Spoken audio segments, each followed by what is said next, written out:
এই ভারত থেকে তাড়াতে হবে।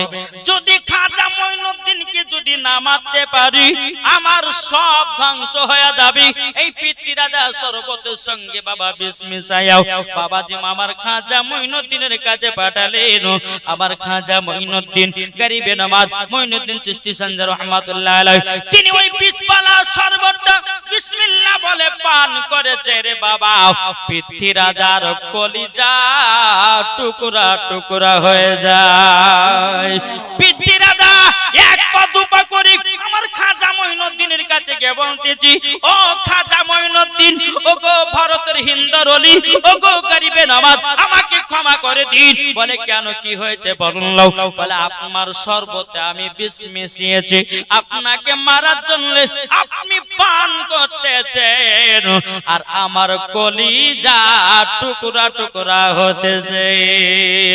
ওগো খাজা মঈনুদ্দিন ক্ষমা করে দাও, আর আপনার সাথে লাগতে যাব না। তাই কবি বলতেছে শরবতে সাথে বিষ মিশিয়ে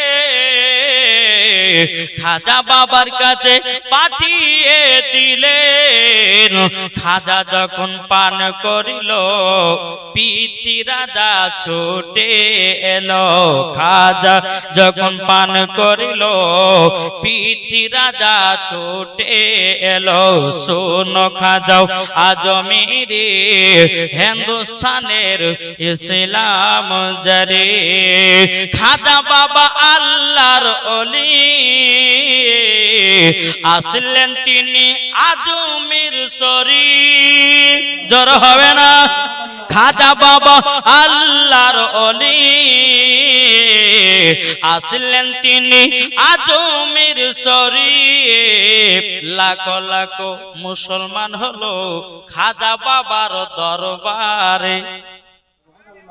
আর এই খাজাকে বলছে খাজা গাঁজা খায়। বুঝছে না? অনেক বক্তা বাড়িয়ে যাবে যে খাজার কি গতি আছে। আরে বোকা, খাজা না হলে পরে তো আমরা কোরআন পেতাম না, নামাজ পেতাম না, হজ যাকাত কিছুই পেতাম না। আর তুই বুঝে যে খাজা গাঁজা খায়, কান পট্টি তো চরমা দরকার। যেই খাজা মঈনুদ্দিনের দরবারে আজকালকার আমার হিন্দু ভাইরা যায় বাবা, এ যায় কি যায় না বলেন? যায়। আমার খাজা মঈনুদ্দিনের দরবারে আজ বাবাদের সবাই যায়। আর খাজা মঈনুদ্দিনের দরবারে গেলে সব কিছু পাওয়া যায়। এটাই হলো বাবা আল্লাহর ওলি। জোর বলেন না সুবহানাল্লাহ। ও বাবাজি এখনো ওয়াজ শুরু করিনি, আমি খাজা মঈনুদ্দিনের একটা ছোট্ট করে ওয়াকিয়া বলবো রে বাবা। শোনার ইচ্ছা আছে নাকি? কারা কারা শুনবেন না হাত তোলেন। আমি বলেছি কারা কারা শুনবেন না? সবাই শুনবেন তো? একবার হাত তুলে কারা কারা শুনবেন? সুবহানাল্লাহ। আপনারা হচ্ছে নবীর প্রেমিক, আপনারা হচ্ছে নবীর আশিক, আপনারা হচ্ছে নবীর দিওয়ানা। আল্লাহ বলবে যে দেখো দেখো এরা নবীর দিওয়ানা জান্নাতি বাগানে এসেছে। আল্লাহ বলতেছে এদের জীবনের গুনাহ খাতাগুলোকে আল্লাহ বলে তাদের গুনাহগুলোকে maaf করে দাও। জোর বলুন না সুবহানাল্লাহ। এই বাবা আমার খাজা মঈনুদ্দিন কাকে বলে? চল বাবাজি এগিয়ে যায়। একদিন আমার খাজা মঈনুদ্দিন চিশতি সঞ্জর রহমাতুল্লাহ আলাইহি বাবাজি তিনি একটা রাস্তা দিয়ে চলে যাচ্ছেন। যেতে যেতে যেতে বাবা কিছু আগুনের পূজারীরা বাবা কাঠ জ্বালিয়ে 100 বছর ধরে আগুনের পূজা করতেছে। কত বছর? 100 বছর ধরে কাঠকে জ্বালিয়ে জ্বালিয়ে আগুনের পূজা করতেছে। যখন বাবা পূজা করো আমার খাজা মঈনুদ্দিন বলছে, বলে ভাই তোমরা এখানে কি করো? বলে আমরা আগুনের পূজা করি। আমার খাজা মঈনুদ্দিন তিনি বলতেছে, বলো গো ভাই তোমরা কত বছর ধরে আগুনের পূজা করো? বলে 100 বছর ধরে আগুনের পূজা করি।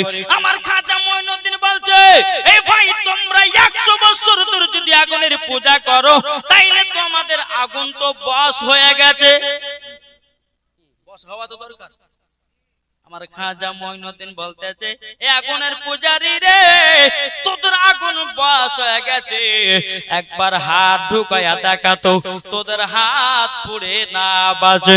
আমার খাজা মঈনুদ্দিন যখন এই কথা বলেছে বাবা যে আগুনের পূজারে বলতেছে, এই পাগল তোমার কি মাথা খারাপ হয়েছে নাকি, আগুন কখনো বস হয় নাকি? তখন আমার খাজা মঈনুদ্দিন চিশতি সান্দার রহমাতুল্লাহ আলাইহি তিনি বাবা কি করেছে, জ্বলন্ত আগুনের ভিতরে তিনি বাবা হাত ঢুকিয়ে দিয়েছে। জোরে বলুন না সুবহানাল্লাহ। হাত যখন বাবা ঢুকিয়ে দিয়েছে, 1 ঘন্টা হয়ে যায় হাত বের করে নাও, 2 ঘন্টা হয়ে যায় হাত বের করে নাও, 3 ঘন্টা হয়ে যায় হাত বের করে নাও।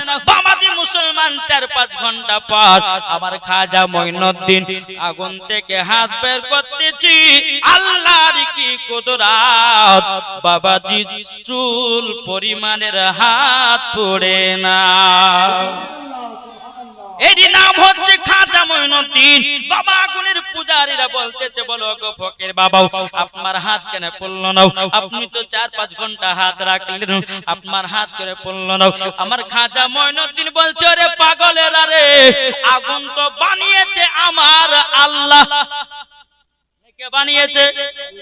আল্লাহ আগুন বানিয়েছে, জমিন আল্লাহ বানিয়েছে, আসমান আল্লাহ বানিয়েছে, জান্নাত আল্লাহ বানিয়েছে, দোজখ আল্লাহ বানিয়েছে, সারা কুল কায়নাত আমার আল্লাহ বানিয়েছে। এ পাগল শোন রে শোন, যার ইবাদত করলে পরে আগুন তোমার বশ হবে, পানি তোমার বশ হবে, দুনিয়ার মানুষেরা তোমার বশ হয়ে যাবে। তোমরা তার ইবাদত করো, তিনি হলেন কেউ না, তিনি হলেন আমাদের রব। এই আগুনের পূজারীরা সবাই বাবা খাজা মঈনুদ্দিনের হাতে কলমা পড়ে মুসলমান হয়ে গেল। জোরে বলেন সুবহানাল্লাহ। ইনি হচ্ছে আমাদের ওলি। জোরে বলেন সুবহানাল্লাহ। এই মা খালা, আপনারা তো এসেছেন, এখনো কিন্তু বস হাতে উল্টে উঠেছে, মনে হচ্ছে এগুলা বাংলাদেশের, এগুলা ভারতের, এগুলা হচ্ছে পাকিস্তান, মানে আলাদা আলাদা, ঠিক না? আমার কথা কি বুঝতে পারেন নাই? এই সামনে করে আসেন না জি। আল্লাহ পাক আল্লাহ তাআলা আমাদের সকলকে, এই যুবক ভাই যারা দাঁড়িয়ে আছে, তোদের আমরা আপনাদেরকে বলতে চাই যে যে জায়গাগুলো ফাঁকা আছে আপনারা ওই জায়গাগুলো একটু বসে যান। আল্লাহ পাক আল্লাহ তাআলা এই বা রহমত বর্ষিত করবেন। জাহিদ বাবা যে মুসলমান, এবার ওয়াজ শুরু হবে। মদিনার দিকে দিলটি লাগে একবার ঝুমঝুম আওয়াজে দুরূদ শরীফ পাঠ করুন। আল্লাহুম্মা সাল্লি আলা সাইয়্যিদিনা মুহাম্মাদ ওয়া আলা আলি সাইয়্যিদিনা মাওলানা মুহাম্মদ সাল্লাল্লাহু তাআলা আলাইহি সাল্লাম। বাবাজি মুসলমান ভাইরাও, এই সোনা মানিকেরাতে আপনাদের সম্মুখে আমি একটা গজাল বলবো, আমার সাথে সাথে আপনাদেরকে বলতে হবে। বলবেন তো আমার আল্লাহ খুশি হবে। বলুন, রহমতে আলাম নবী নূরে মুজাসসাম। এটা হাত তুলে তুলে বলেন না, বলুন রহমতে আলাম নবী নূরে মুজাসসাম। সাহাবীরা আতর বানায় ওই নবীজির ঘাম। আপনারা হাত তোলাতে পারছেন না বাবা? গত 4 দিন আগে না 5 দিন আগে গেছিলাম কলকাতাতে, পশ্চিম মেদিনীপুর। বাবা যখন এই গজালটা ধরলাম, যুবকদেরকে বললাম হাত তোলো, ওরা আবার আরেকটা সিস্টেম বের করেছে বাবা, মোবাইলের ফ্ল্যাশ জ্বালিয়ে সবাই হাত তুলে তুলে আপনার করতেছে। এটাই কে বলা হয় নবীর দিওয়ানা। সুবহানাল্লাহ। কি মোবাইল কার কার আছে? ফ্ল্যাশ জ্বালান তো দেখি, মোহাব্বতে, নবীর মোহাব্বতে লাইট জ্বলবে না? এই নবীর মোহাব্বতে লাইট জ্বলবে কি জ্বলবে না? ফ্ল্যাশ জ্বালান সবাই। ফ্ল্যাশ যাদের মোবাইল যাদের কাছে আছে, ফ্ল্যাশ জ্বালিয়ে হাত উপর উঁচু করেন। উঁচু করেন না, কই আর নাই মোবাইল? উঁচু করেন, যাদের যাদের কাছে মোবাইল আছে উঁচু করেন। কই গো এই কটা? আর মোবাইল নাই? আর নাই নাকি? জি, এইটা নবীর মোহাব্বতে লাইট জ্বলে। আরে নবীর মোহাব্বতে লাইট জ্বললে পরে তোমার অন্তরও লাইট জ্বলবে। ঠিক কিনা বলেন? জি, রহমতে আলাম নবী নূরে মুজাসসাম। আপনাদের সঙ্গে সঙ্গে আমিও লাইটটা জড়ি নাকি? একবার দূর পড়ুন, আল্লাহুম্মা সাল্লি আলা সাইয়্যিদিনা মাওলানা মুহাম্মাদ ওয়ালা আলে সাইয়্যিদিনা মাওলানা মুহাম্মদ। এবার হাত তুলেন, মোবাইল যাদের কাছে ফেলাস আছে হাত তুলে দেন বেরাদার, আমার আল্লাহ পাক খুশি হয়ে যাবে। আর আল্লাহ যদি খুশি হয়ে যায় তোমাদের ইহকালও পার হবে, পরকালও পার হয়ে যাবে। জোরে বলেন। তাই তো বলতেছে, বলুন রহমতে আলাম নবী নূরে মুজাসাব, রহমতে আলাম নবী নূরে মুজাসাব, সাহাবীরা আতর বানায় ওই নবীজির ঘাব, সাহাবীরা আতর বানায় ওই নবীজির ঘাব। বলুন রহমতে আলাম নবী নূরে মুজাসাব, রহমতে আলাম নবী নূরে মুজাসাব, সাহাবীরা আতর বানায় ওই নবীজির ঘাম। চিনি জানি মানি সবাই আমার নবীকে, যাকে ভালোবাসলে পরে সবই পাবে। চিনি জানি মানি সবাই আমার নবীকে, যাকে ভালোবাসলে পরে সবই পাবে। নবীজি আমার কাবার কাবা, নবীজি আমার কাবার কাবা, জান্নাতের এলাকায় আছে দয়াল নবীর নাম। রহমতে আলাম নবী নূরে মুজাসাব, সাহাবীরা আতর বানায় ওই নবীজির ঘাম। জোরে বলেন। উস্তুনে হান্নান একটি নবীর গাছের নাম। জোরে হবে না সুবহানাল্লাহ। উস্তুনে হান্নান একটি খেজুর গাছের নাম, যাকে ধরে খুতবা দিতেন রাসূল আকরাম। জোরে হবে না সুবহানাল্লাহ। উস্তুনে হান্নান একটি খেজুর গাছের নাম, যাকে ধরে খুতবা দিতেন রাসূল আকরাম। নবীজি আমার কাবার কাবা, যাব চলে দেখো শুধু সোনার মদিনা। রহমতে আলাম নবী নূরে মুজাসাব, সাহাবীরা আতর বানায় ওই নবীজির গাম। আমরা হতো ভাগায় আজ নবী ছিলাম না, নবীর প্রেমিক হলে পরে যাব মদিনা। আল্লাহু আকবার। ইয়া রাসূলুল্লাহ, ইয়া রাসূলুল্লাহ। জিন্দাবাদ, জিন্দাবাদ, জিন্দাবাদ, জিন্দাবাদ, জিন্দাবাদ, জিন্দাবাদ। আল্লাহু আকবার। ইয়া রাসূলুল্লাহ, আমরা হতো ভাগায় আজ নবী ছিলাম না, নবীর প্রেমিক হলে পরে যাব মদিনা। তাই তো নবী আমার আছেন মদিনায়, তাই তো আছে দেখো আমার দয়াল নবী আজ কাঁদে, দেখো দয়াল নবী কাঁদে নিরালায়। রহমতে আলাম নবী নূরে মুজাসাব, সাহাবীরা আতর বানায় ওই নবীজির ঘাম। জোরে কানো সুবহানাল্লাহ। বাবাজি মুসলমান ভাইরা, এ সোনা মানিকেরা, আপনাদেরকে বলতে চাই রে বাবাজি, নবীকে মহব্বত করো। যারা নবীকে মহব্বত করেছে তারা জান্নাত পেয়ে গেছে, যারা নবীকে চিনে গেছে তারা ওলিকে পেয়ে গেছে, যারা ওলিকে পেয়ে গেছে তারা নবীকে চিনে গেছে। আল্লাহ বলতেছে যারা নবীকে পেয়ে গেছে তারা আল্লাহকে পেয়ে গেছে, যারা আল্লাহকে পেয়ে গেছে বাবাজি তাদের জন্য জান্নাত ওয়াজিব হয়ে গেছে। এ বাবাজি মুসলমান ভাইরা, ওগো আমার সোনা মানিকেরা, আমার মা বোনদেরকে বলতে চাই, ও মা খালা, আপনাদের জন্য 5টা পোশাকের নিয়ে এসেছি। 5টা পোশাকের কথা বলবো, আমার মা বোনদেরকে বলবো, এই 5টা পোশাক যদি সঠিকভাবে যদি তুমি ব্যবহার করতে পারো তাহলে আমার মা ফাতেমা বলেছে জান্নাতি, আর ব্যবহার যদি না করতে পারো তোমাদেরকেও জাহান্নাম। জিন্দাও ও বাবা নবী মার্কা দল যারা বলে নবী জিন্দা আছে তারা হোসাইনি মুসলমান। ঠিক কিনা বলেন? তাইলে বাবা বলুন, হোসাইনি মুসলমান হতে চান না এজিদি মুসলমান হতে চান? কোনটা হবে? জি, হোসাইনি মুসলমান হলে লাভ না লস? একটু মন দিয়ে ঘটনাগুলো শুনবেন বাবা।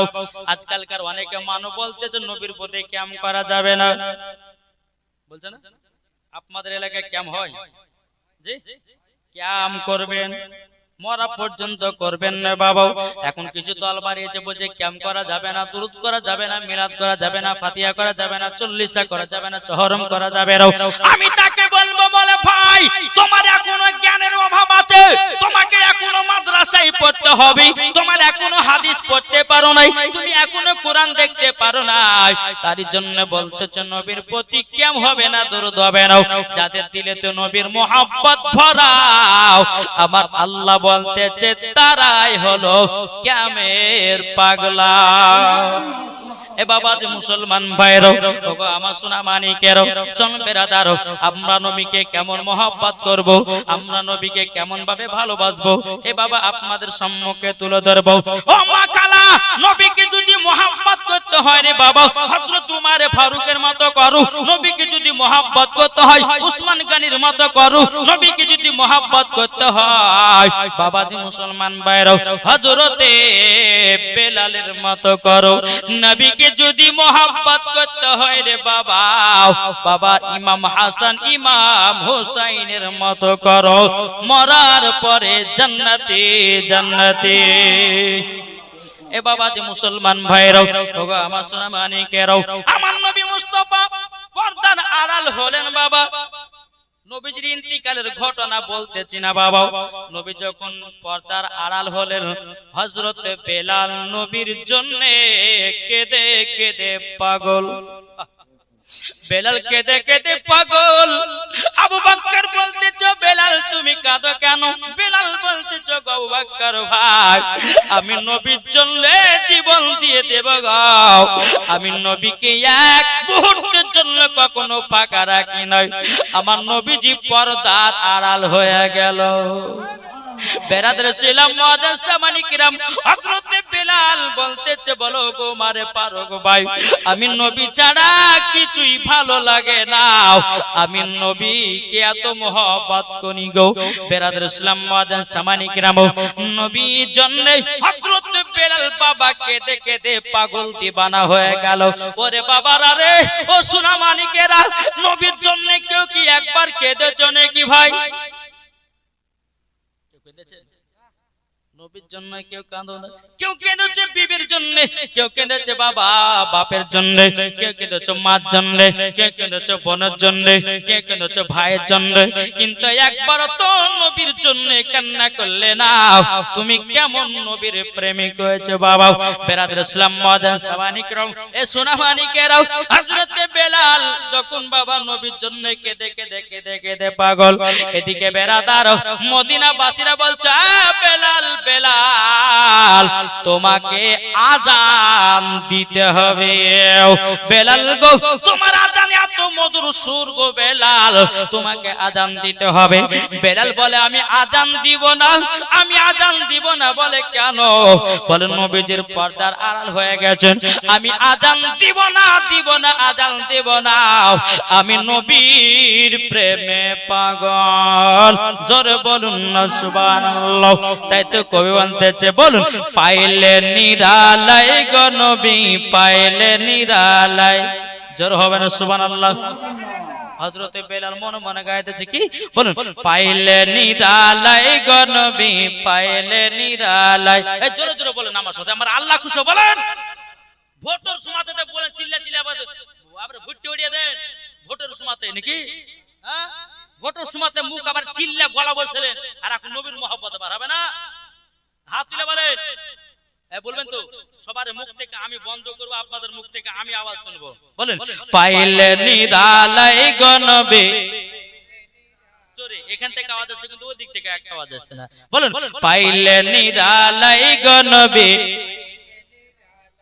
জোরে পাইলে নিরালাই গো নবী পাইলে নিরালাই তুই কদমে চুমা খাবো তুই কদমে চুমা খাবো চরম দুলি মাগো বগায় পাইলে নিরালাই গো নবী পাইলে নিরালাই দয়াল নবী কত দূরে লোহিত সাগরের তীরে দয়াল নবী কত দূরে লোহিত সাগরের তীরে মদিনার সোনার ঘরে আছেন তিনি সর্বদাই পাইলে নিরালাই গো নবী পাইলে নিরালাই পাইলে নিরালাই গো নবী পাইলে নিরালাই তুই কদমে চুমা খাবো তুই কদমে চুমা খাবো চরম দুলি মাগো বগায় পাইলে নিরালাই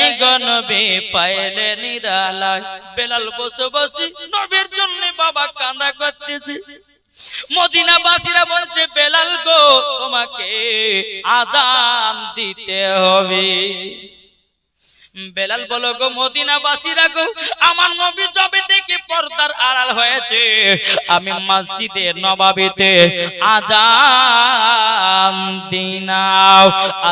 দিনাও তবুও বাবা মদিনাবাসীরা বলতেছে এ বেলাল তোমাকে আজান দিতে হবে বেলাল বলে আমি আজান দিব না আচ্ছা বলুন যে মানুষ আজান দিবে না সব সময় যদি কানের করে ঘানা করে তাহলে ওকে ভালো লাগবে জি ভালো লাগবে না বেলাল মনে মনে সিদ্ধান্ত নিল নবী রওজা ছেড়ে মক্কাতে 5 মাসের জন্য চলে যাব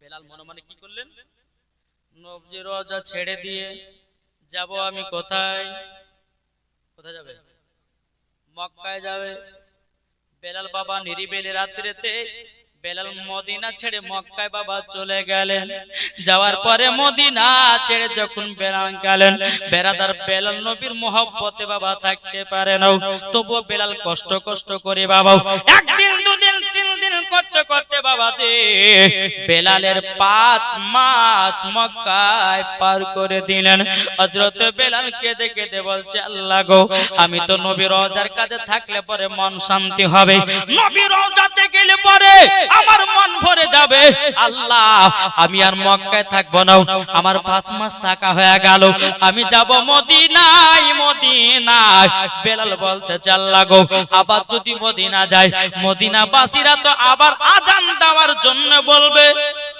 কি বলবে না আজান দেওয়ার জন্য আবার বলবে হযরত বেলাল তিনি কি করেছেন বেলালকে যেন চিনতে না পারে বেলালের মুখে একটা পর্দা বাবা লাগায়া নিয়েছে পর্দা যখন লাগায়া নেওয়ার বাবা সোনা মানিকেরা হযরত বেলাল রাদিয়াল্লাহু তাআলা তিনি বাবা এক পা দোপা করে মদিনা থেকে রওনা দিয়েছেন মদিনাতে যখন পা দিয়েছে একটা পাথর দেখেছে হযরত বেলাল ওই পাথরটাকে চুমা খেয়ে ব্যাগের ভিতরে ঢুকিয়েছে আবার একটু আগে গেল আর একটা পাথর পেল ওই পাথরটা চুমাকে ব্যাগের ভিতরে ভরে দিল আবার একটু আগে গেল আবার একটু বাবা পাথর পেল পাথরটা চুমাকে ব্যাগের ভিতরে ঢোকালো মদিনাবাসীরা বাবা হযরত বেলালের কীর্তি দেখে কিন্তু মদিনাবাসীরা জানে না এটা হযরত বেলাল মদিনাবাসীরা জানে না মদিনাবাসীরা বলতেছে পাগল তোমার মাথা কি খারাপ হয়ে গেছে নাকি এই পাথরগুলো চুমা খেয়ে ব্যাগের ভিতরে ঢোকাচ্ছে কেন বেলাল বাবা কথা বলে না উমর ফারুক বলছে তুমি কে তুমি মুখ থেকে এসেছো কে তুমি বলো বেলাল মনে মনে ভাবছে আল্লাহ গো আমি যদি এখন কথা বলি মদিনাবাসীরা আমার কথার আওয়াজ চিনে যাবে আমি কথা বলতে পারবো না পেছন থেকে উমর ফারুক রাদিয়াল্লাহু তাআলা এরকম ভাবে আপনার কথা বলতেছেন পেছন থেকে উমর ফারুক এসেছেন আসার পরে বাবা পর্দাটা যেমন সরিয়ে দিয়েছে মদিনাবাসীরা বেলালকে দেখে নিয়েছে বেলালকে যখন বাবা দেখে নিয়েছে রে বাবা হযরত বেলাল দুই চোখের পানি জড়ায়া কান্না করতেছে মদিনাবাসীরা বলতে বেলাল গো এতদিন তুমি কোথায় ছিলা তোমাকে তো পাওয়া যায় নাই 5 মাস কোথায় তুমি চলে গেছিলে বলো নাও। মদিনাবাসীরা যখন এই কথা বলো, হযরত বেলাল বলছো গো মদিনাবাসীরা, আমি ছেড়ে দিয়েছি কারণ জানলে তোমরা শুধু আযান দেওয়ার জন্য বলতে, তারই জন্য আমি মদিনা ছেড়ে মক্কা চলে গেছিলাম। মদিনাবাসীরা বলছো গো বেলাল, তুমি পাথরগুলো চুমা খেয়ে ব্যাগের ভিতর ঢোকালে কেন? বেলাল বলছো গো মদিনাবাসীরাও, আমার নবী যখন দুনিয়াতে ছিলেন গো, আমার নবীজি এই পাথর মোবারকে পা দিয়ে দিয়ে হাঁটতেন, আমি তার জন্য ওই পাথরগুলোকে চুমা খেয়ে আমি ব্যাগের ভিতরে সম্মানে ঢুকিয়ে নিয়েছি। বাবারা মদিনাবাসীরা দুই চোখের পানি জনা বলছো গো বেলাল, একবার তুমি আযান দাও। বেলাল বলতেছে গো মদিনাবাসীরা, আমি আযান না দেওয়ার কারণে মদিনা ছেড়ে মক্কা চলে গেছিলাম, আবার আযান দেওয়ার কথা বলতেছেন। বিনাদের ইসলাম উমর ফারুক বলছে বেলাল আযান দাও। ওগো বেলাল, তোমার আযানে এত মধুর সুর যে আযান আমার আল্লাহ পছন্দ করেছে। বেলাল আযান দাও। বেলাল কোন মতে আযান দেয় না। ইমাম হাসান ইমাম হুসাইন বলছে বলো বেলাল গো, আমরা হচ্ছে নবীজির নওয়াজে রাসূল, এখন আমরা দুই ভাই তোমার মুখ থেকে আযান শুনতে যাও। বেলাল মনে মনে ভাবছে আল্লাহ গো, আজকে নওয়াজে রাসূল যখন বলেছেন থামা যাবে না, আমাকে আযান দিতে হবে, তিনাদের কথা মতো আমাকে চলতে হবে। কেন না এনারা হচ্ছে নবী পাকের আওলাদে রাসূল। ইমাম হাসান ইমাম হোসেন মাত্র বাবা 8 বছরের বাচ্চা রে বাবা। হযরতে বেলালকে বলছে বেলাল গো, একটু আযান দাও, আমরা দুই ভাই আযান শুনতে চাই, আযান শুনতে চাও। বেলাল বলছো গো নওয়াজে রাসূলের আগো, তোমরা আযান শুনবা, তোমরা আযান শুনবা। আচ্ছা বলুন, আপনারা কি ঢাকার সুরে আযান শুনতেছেন? কে কে শুনবেন একটু হাত তুলেন না। এই সবার শোনার ইচ্ছা না, বলবো না, এটা হাত তুলে বা দেখেন না।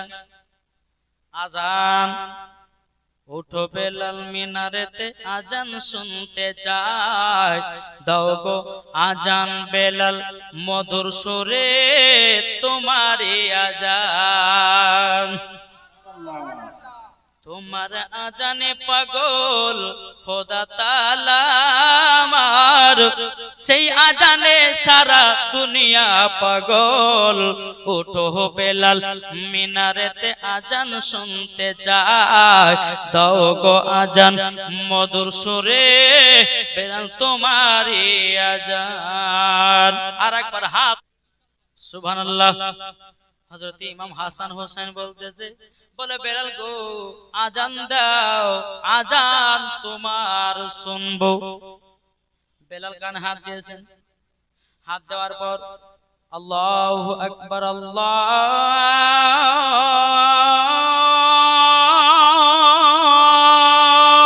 আকবার। বেলাল যখন আশহাদু আন্না আপনার আযান দিতে লেগেছে, আযান দিতে দিতে বাবা মদিনার সমস্ত মহিলারা বলছে দেখো গো বেলাল এসেছে, চলো যাই। সমস্ত মহিলারা কাজ বাজ বন্ধ করে দিয়াও বেলালের আযান শোনার জন্য বেলালকে গোল করে ঘিরে নিয়েছে। বেলাল যখন আযান দিত বাবা আসমানের পাখিরাও বাবা চলা বন্ধ করে দিত।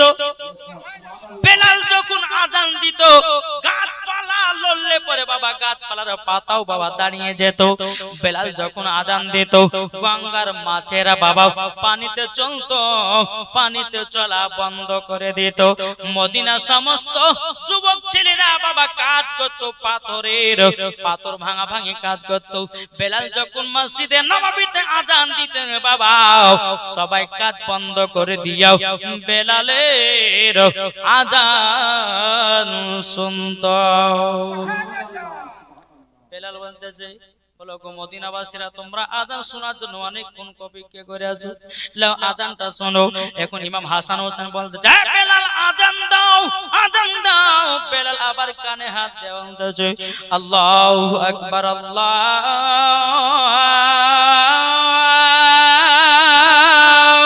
আকবার, আল্লাহু আকবার, আল্লাহু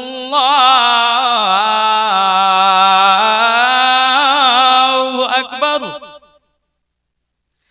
আশহাদু আল্লা ইলাহা ইল্লাল্লাহ,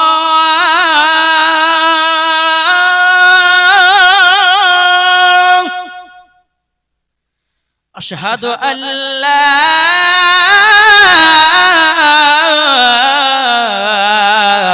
ইলাহা ইল্লাল্লাহ,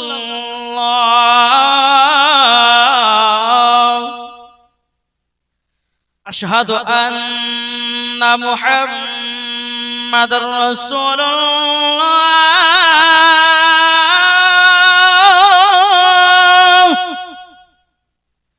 আশহাদু আন্না মুহাম্মাদার রাসূলুল্লাহ।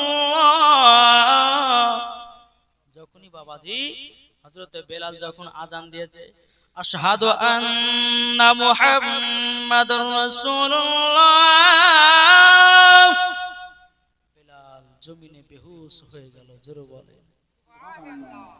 বেলাল যখন বাবা জমিনে বেহুশ হয়ে গেছে নবীজির নাম শোনার পর মদিনাবাসীরা বেলালের জন্য বাবা কান্না করতে লেগেছে। ইমাম হাসান ইমাম হুসাইন বলতেছে, বলে কি ব্যাপার বেলাল আযান দিতে দিতে কেন আমার নানাজির নাম আসার পর কেন সে জমিনে বেহুশ হয়ে গেল? ইমাম হাসান ইমাম হুসাইন তিনি বাবা কি করেছেন, একটু পানি নিয়েছে যে বাবা মুখে হাত পায়ে যখন বাবা ছিটা দিয়েছে, বেলাল আবার দাঁড়িয়ে বাবা আযান দিতে লেগেছে। হাইয়া আলাস সালাম,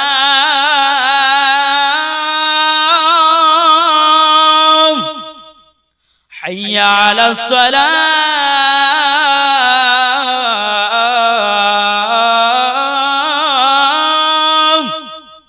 হাইয়া আলাল ফালাহ,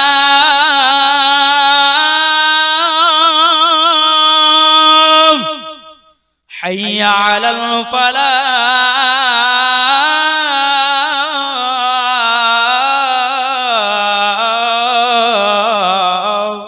বাবাজি সম্পূর্ণ আযানটা দিলে পরে মানুষ কিছু কিছু ভাবে চল ফজরের আযান হলো নামাজ পড়ে আছে, কি বলবে না? তাহলে সম্পূর্ণ আযান দিয়েছেন। যখন মুকাম্মাল বেলাল আযান দিলেন তো মদিনাবাসীরা বলছে, বেলাল এই বেলাল, নবীর যখন নাম আসলো তো তুমি বেহুশ হয়ে গেলে কেন? জোরে বলেন সুবহানাল্লাহ। বেলাল দুই চোখের পানি ঝরা বলতেছে, ও মদিনাবাসীরা তোমরা শোনো গো, আমি কেন বেহুশ হয়ে গেছিলাম তোমাদেরকে একটা কথা যদি বলি তোমরা বেহুশ হয়ে যাবে। জোর হবে না সুবহানাল্লাহ। এ বাবা যে মুসলমান ভাইরা ওগো আমার সোনা মানিকেরাও, হযরত বেলাল রাদিয়াল্লাহু তাআলা আনহু তিনি বলতে, জগ মদিনাবাসীরা আমি যখন নবীজির নাম কানা যখন বলতে লেগেছিলাম, ও মদিনাবাসীরা তোমাদেরকে একটা কথা বলি গো, ওগো মদিনাবাসীরা তোমাদেরকে একটা কথা বলি, আমরা নবীকে মহব্বত করব, ইনশাআল্লাহ মরার পরে জান্নাত হয়ে যাব। জোর বলেন না সুবহানাল্লাহ। ও বাবা আপনাদেরকে বলতে চাই বাবা, আমরা নবীকে মহব্বত করি কি করি না? এটা হাত তুলে দেখেন না সুবহানাল্লাহ। তাহলে আমি তো বললাম আযানটা তো দিলাম, তাহলে আজ 14টা ভয় হবে না 1000 টাকা করে। তারপর ওয়াজের দিকে কুমেদালি দিয়েছে 1000 টাকা, নারে তাকবীর নারে রিসালাত কুমেদালি দিয়েছে 1000 টাকা। আল্লাহ যার সাথে যে নিয়তে দিয়েছে 1000, আল্লাহ গো তিনার দানটা কবুল করে নিন। জোর কর না আল্লাহুম্মা আমিন। আর কোন ভয় হবে না, 13 জন আর 13টা ভয় হবে না গো এই ভাইরা, আর 13টা নাই জি, আর 13টা ভাই। ও মা কাল আপনাদের মধ্যে ভান্ডারের 500 টাকা। এই লক্ষ্মী ভান্ডার পাইছে না? এ মা জননী লক্ষ্মী ভান্ডারের 500 টাকা করে দেন। এ টাকা দান করলে আগুনে পড়বে না, পানিতে পড়বে না, আল্লাহর অ্যাকাউন্টে জমা হবে। জোর বলুন না সুবহানাল্লাহ। ও ভাই, আর কেউ আছেন নাকি 1000 টাকা আমার নবীজির মহব্বতে?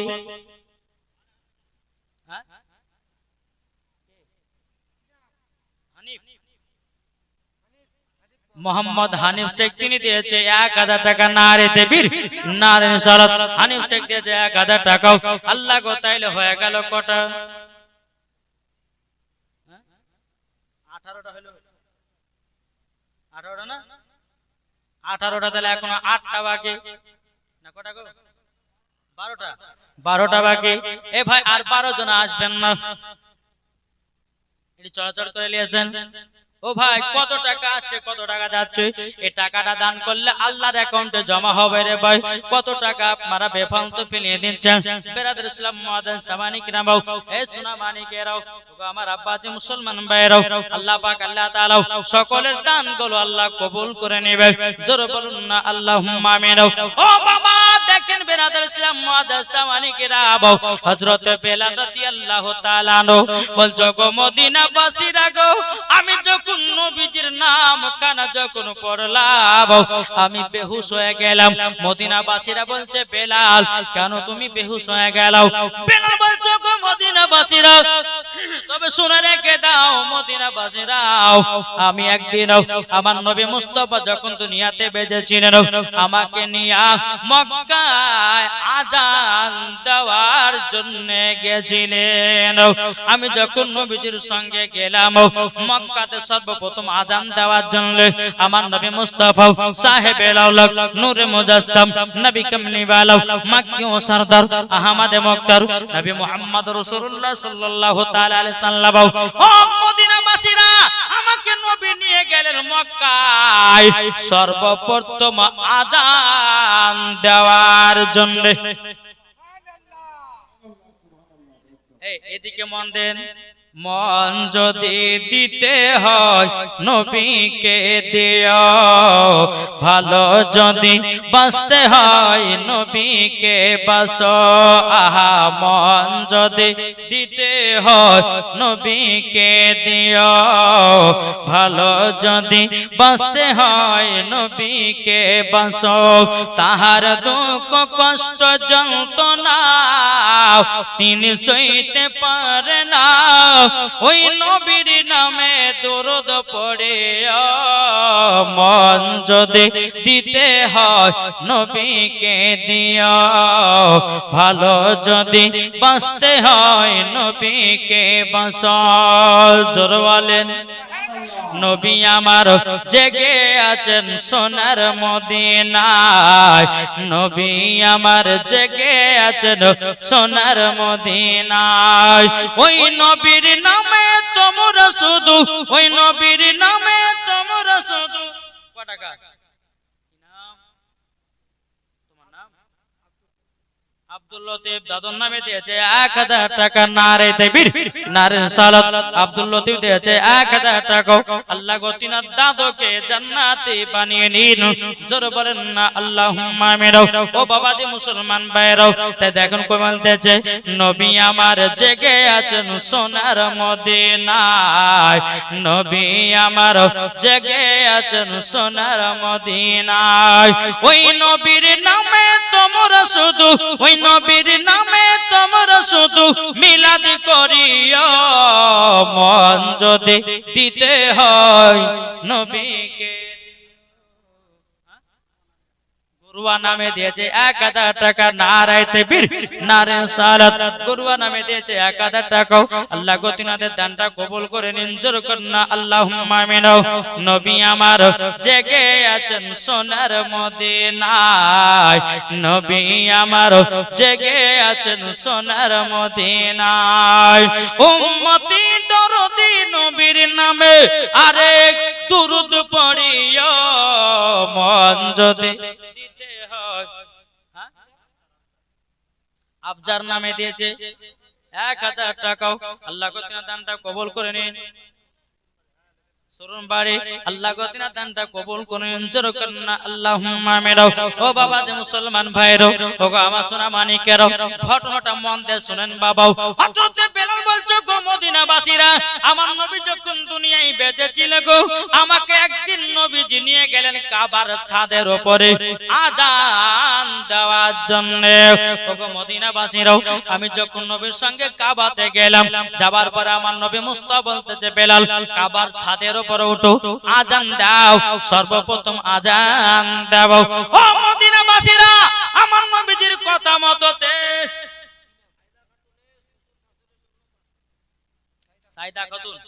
সাইদা খাতুন দিয়েছে শ্বশুর শাশুড়ির নামে 500 টাকা। আল্লাহ গো তিনা দানটা কবুল করুন, তিনার শ্বশুর শাশুড়িকে জান্নাতি বলে কবুল করে নিন, জোর বলেন না আল্লাহুম্মা আমিন। বেলাল বলছো গো মদিনাবাসীরা, আমার নবীজির কথা মতো যখন কাবার ছাদের উপরে উঠলাম, আমায় নবীকে বললাম ইয়া রাসূলুল্লাহ ইয়া হাবিবাল্লাহ নবী গো, আমি কাবার ছাদের উপর আযান দেব নাকি? তখন নবী আমার বলল বেলাল তোমাকে আযান দেওয়ার জন্য কাবার ছাদের উপরে উঠেছি, বেলাল তুমি আযান দাও। বেলাল তখন আযান দেয় না। ওগো মদিনাবাসীরা, তখন আমি কি করেছিলাম জানো? আমি একবার বসতেছিলাম, একবার উঠতেছিলাম, একবার বসতেছিলাম, একবার উঠতেছিলাম। তখন আমার নবী বলল ওগো বেলাল তোমাকে ছাদের উপরে আযান দেওয়ার জন্য উঠালাম, তুমি কেন আযান দাও না? তখন বেলাল বলতেছে ওগো মদিনাবাসীরা, সেই দিন আমার নবী বলেছিল ও বেলাল আযান কেন দাও না? সেদিন আমি নবীকে বলেছিলাম ইয়া রাসূলুল্লাহ, আমি যখন মসজিদে নববীতে যখন আযান দিই নবী গো, আমি কাবার দিকে মুখ করে আযান দিই, নবী গো আজকে তো কাবার ছাদের উপরে কোন দিকে মুখ করে আযান দেব? নবী গো আমি তো ধরে ধরে পাই না। তখন আমার নবী বলেছিল গো মদিনাবাসীরাও, সেদিন আমার নবী বলেছিল গো বেলাল তুমি কি জানো না নবীজি কাবারো কাবা। বেলাল নবী আমার বলতেছে হ্যাঁ বেলাল তুমি কি জানো না আমি কাবারো কাবা, তুমি আমার দিকে মুখ করে আযান দাও। ও গো মদিনাবাসীরা, আমি যখন আজকে তোমাদের সামনে আযান দিলাম আশহাদু আন্না মুহাম্মাদুর রাসূলুল্লাহ যখন বলেছে, আমার নবীজি আমার সম্মুখে দিদার করেছে, তার জন্য আমি বেলাল আজকে আযান দিতে দিতে আমি জানো বেহুশ হয়ে গেছি। তাহলে বলুন এই নবীকে মুহাব্বত করতে রাজি আছি না রাই? জি, আমি মায়েদেরকে বলতে চাই মা খালা শুনেন, এবার আপনাদের পালা। কি আমার নাম মাওলানা ওবায়দুল ইসলাম জামালি, এসেছি আপনাদের গ্রামে অতি তাড়াতাড়ি আপনাদের এলাকাতে বাবাজি কিছু হোমিওপ্যাথি ওষুধ দেব, নিতে রাজি আছেন? এই হোমিওপ্যাথি ওষুধ বিনা ফ্রিতে কে নেবেন? টাকা নেব না, এমনি দেব। তাই বলে ভাবেন না যে আমি ওষুধ বিক্রি করি, কি ঠিক না? সিলেট পেনশন আনো বাবা, যে সিলেট পেনশন যখন বাবা নিয়ে আসা হলো, নিয়ে আসার পরে বেরাদার দুইজন ভাইকে আপনার নাম লিখতে লেগেছে, বেরাদার নাম লিখতে লিখতে লিখতে বাবা দুই ভাই বাবা একসঙ্গে নামটা জমা করেছে। এখন মা ফাতেমা বলতেছে ওগো বেটারাও, ও বেটারাও তোমাদেরকে নামটা লিখতে বলেছে একটার কারণে। বলে কিসের কারণে?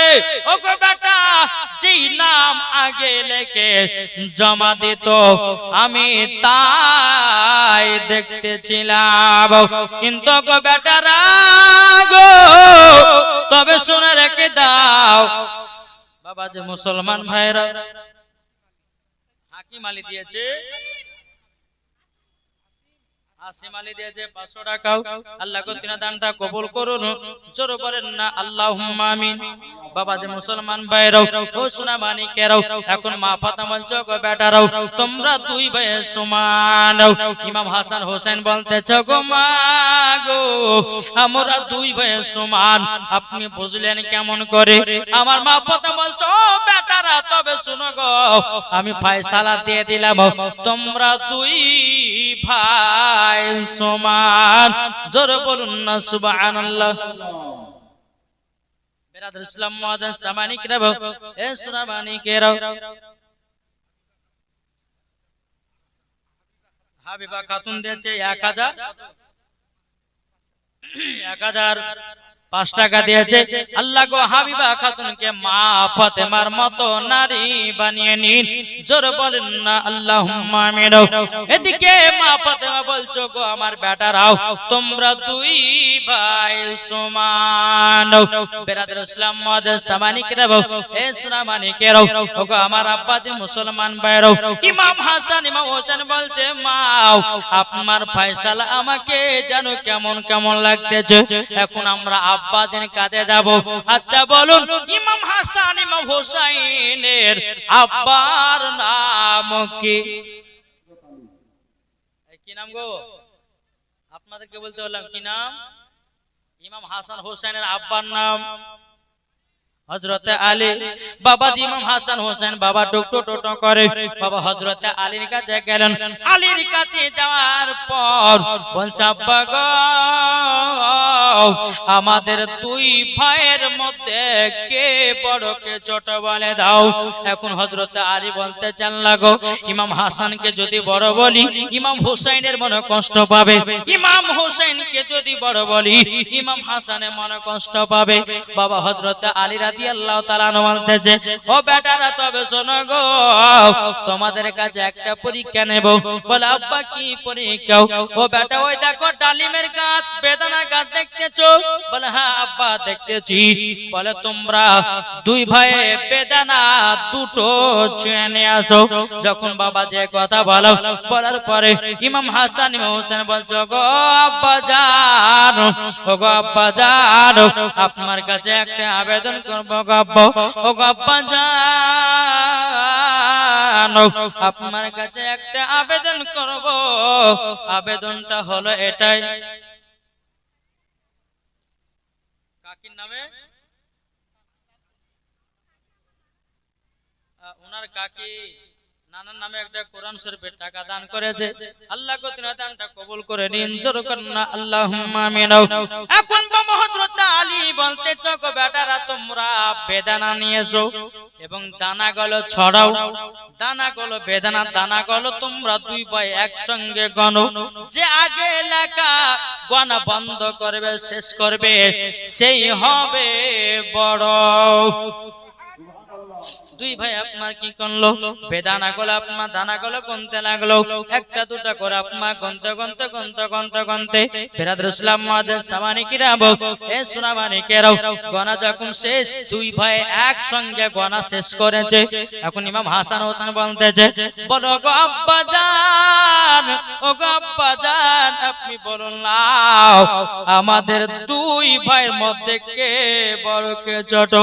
ইমাম হাসান হোসেন যখন কথা বলো হযরত আলী বলছো গো বেটারাও তোমরা দুই ভাই সমান। বলে আব্বা জান আপনার ফয়সালা কেমন কেমন লাগতেছে? এখন আমি আসল ফয়সালা নিতে যাব আমার নানাজির কাছে। জোরে বলে ইমাম হাসান ইমাম হোসেন বাবা টুক টুক টুক টুক করে যখন বাবা আগে গেলেন। আগে যাওয়ার পর বেরাদর ইসলাম মুআদ্দাস সামানিকেরাম আমার নবীজির কাছে গিয়ে বলছে লাব্বাইক ইয়া রাসূলুল্লাহ, লাব্বাইক হাবিবাল্লাহ। ওগো নানা জান আপনার কাছে একটা ফয়সালা নেওয়ার জন্য এসেছি। বলে কিসের ফয়সালা? আমার নবীজি ইমাম হাসান হোসেনকে সিনাতে লাগিয়ে নিয়েছে। লাগিয়ে নেওয়ার পর আমার নবীজি বলছো গো নাস রাসূলেরা কিসের তোমাদের ফয়সালা? তখন বলছো গো নানা দাও আমাদের দুই ভাইয়ের মধ্যে কে বড় কে ছোট একটু বলে দেন। তখন বাবা আমার নবী মুস্তাফা সাহেবে লাউলাক সাল্লাল্লাহু তাআলা আলাইহি সাল্লাম তিনি বলতেছেন বলে আল্লাহ গো ইমাম হাসানকে যদি বড় বলি ইমাম হোসেনের মনে কষ্ট পাবে, ইমাম হোসেনকে যদি বড় বলি ইমাম হাসানের মনে কষ্ট পাবে। বলে দুই ভাইয়ের মধ্যে আমি কাউকে বড় ছোট বলতে পারবো না। আমার নবীজি বলছো গো আমার নাজা রাসূলেরাও তোমরা দুই ভাই দুই দিকে বসে যাও। আমি একটা আপেলকে বেশি আধখান করে কাটবো আর আসমানের দিকে চালিয়ে দেব। যার দিকে বেশি আধখান আপেল পড়বে সে হবে বড়, যার দিকে ছোট আপেল পড়বে সে হবে ছোট। সুবহানাল্লাহ। আমার নবীজি কি করলেন একটা আপেল বেশি আধখান করে কেটে আসমানের দিকে চালিয়ে দিলেন। চালিয়ে দেওয়ার পর আমার আল্লাহ পাক আল্লাহ তাআলা বলছে ও জিবরিল আমিন আপেলটাকে ধরো। জিবরিল আমিন আল্লাহর হুকুমে আপেলটাকে ধরলেন। আল্লাহ বলছে ওগো আমার জিবরিল আপেলটাকে সমান সমান কাটো। জোরে বলে জিবরিল আমিন বলছে ওগো আল্লাহ আপনার হাবিব তো আপেলটা আধখান বেশি আধখান করে কেটেছে। আমার আল্লাহ বলতে ওগো আমার জিবরিল আমারও ফয়সালা ইমাম হাসান ইমাম হুসাইন এরা দুই ভাই সমান।